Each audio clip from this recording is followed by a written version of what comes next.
বাবা, তোমার এই অবস্থা কিভাবে হয়েছে? কোথায় খেলবে?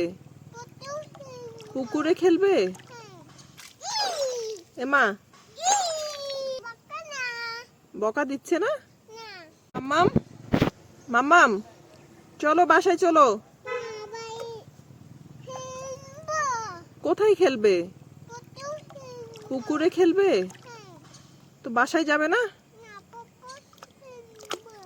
ওই যে আঙ্কেলরা বকা দিচ্ছে। বকা দিচ্ছে না? তুমি তো স্নান করেছো বাবা। আর একটু স্নান করবে? কেন? তোমার ভাল লাগছে? এদিকে তাকাও তো।